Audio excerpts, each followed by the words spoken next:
Sim, ó, pessoal, eu sou Laurent.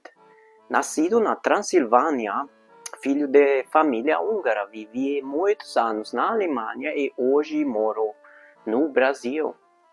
Neste vídeo, quero levar vocês a uma jornada por um capítulo sombrio da história da minha terra natal, o período em que a Romênia, sob o regime comunista de Nicolae Ceausescu, tentou apagar a presença húngara da Transilvânia.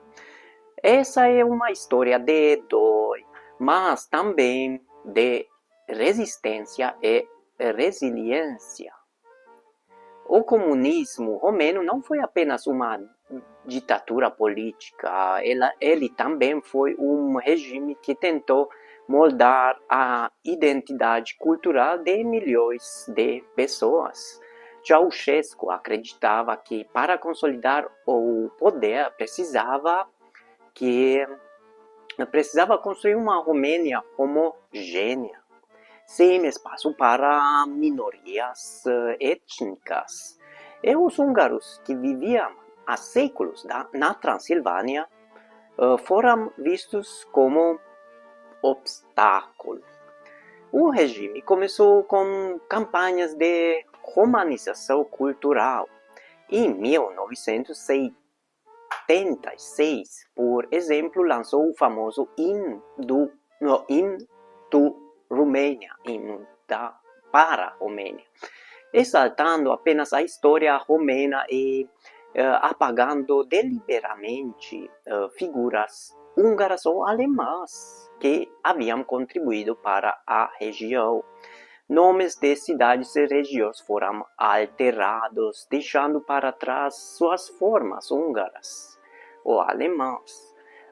Os livros de história foram reescritos praticamente para transformar heróis húngaros em heróis romenos. A ideia era simples e cruel. Se você controla a narrativa, controla também a memória coletiva. A língua foi outro campo de repressão. Publicações em húngaro foram restringidas ao mínimo, praticamente. Transmissões de rádio e TV ou televisão em húngaro foram canceladas. Não existiam. E a educação nessa língua foi sufocada.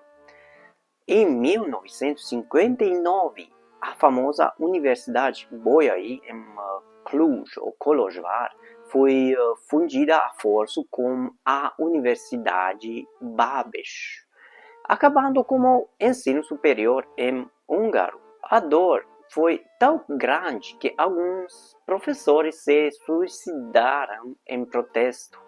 Imagine viver em um país onde ensinar na sua língua materna era um ato proibido, punido, sufocado. As escolas técnicas e primárias húngaras também sofreram reformas nos anos 1970, reduziram drasticamente a presença do idioma,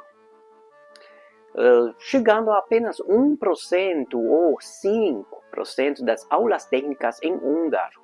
Isso impactou diretamente a possibilidade de jovens húngaros seguirem carreiras qualificadas, limitando o futuro de uma geração inteira. Outro golpe brutal foi o programa de sistematização rural, iniciado em 1974. Ceausescu queria destruir metade das vilas consideradas não rentáveis e transferir seus habitantes para cidades industrializadas. Muitas dessas vilas eram comunidades húngaras históricas. Ao demolir as casas, o regime tentava demolir também a memória. Essa política chocou a comunidade internacional, gerando protestos da Hungria e até queixas na ONU. Mas, internamente, quem ousava criticar era punido de novo.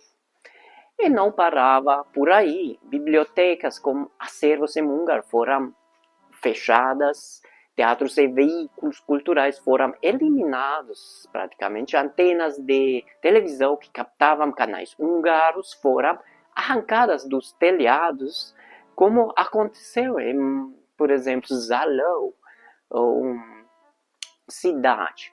Quem fosse pego assistindo canais húngaros podia ser considerado desleal. Eu me lembro bem dessa época. Até mesmo ligações telefônicas para a Hungria eram censuradas e controladas. A repressão era cultural, mas também política. Húngaros eram excluídos de cargos públicos, discriminados em empregos estatais e reassentados de forma forçada para diluir sua presença. Cemitérios húngaros foram destruídos. Símbolos como os portões Székely, arrancados. Heróis nacionais foram rebatizados como romenos. Em cidades como Cluj, ou Kolozsvár, em húngaro, onde os húngaros eram maioria, a política de reassentamento reduziu a comunidade a apenas 30%.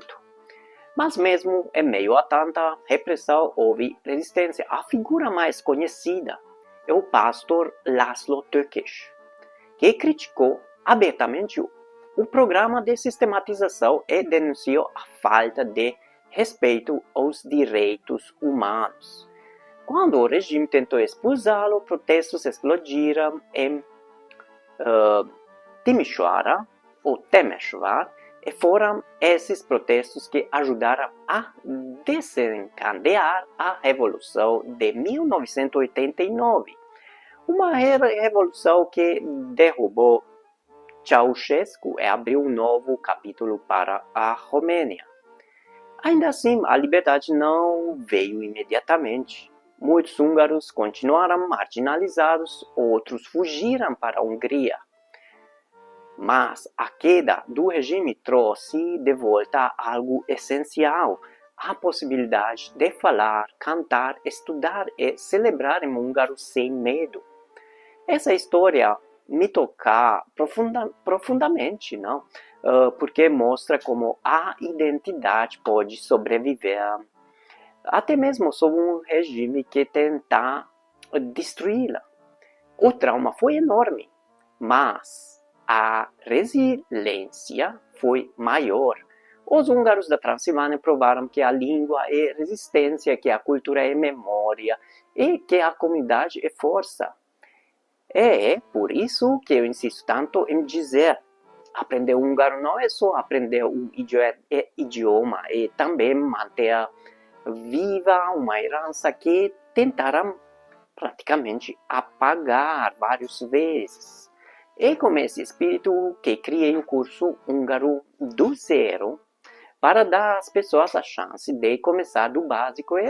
É por isso que valorizo tantas aulas em grupo, porque nelas recriamos essa sensação de comunidade que manteve o povo húngaro de pé, mesmo nos anos mais sombrios, não?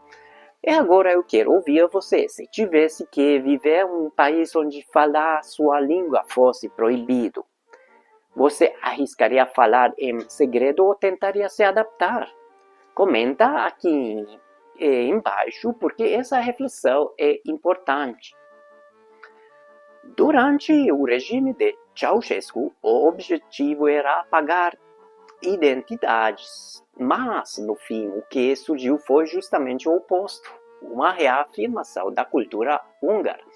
O trauma virou combustível para a resistência, e a resistência abriu o caminho para a liberdade, não? Então já sabe, se inscreve no canal, deixa o like, por favor, e acompanhe as próximas histórias que eu vou trazer sobre a Hungria, a Romênia e a Europa Central, não? E se quiser dar o próximo passo, confere o Húngaro do Zero e as aulas em grupo. Os links estão na descrição. Muito obrigado, sziasztok! Um bom dia!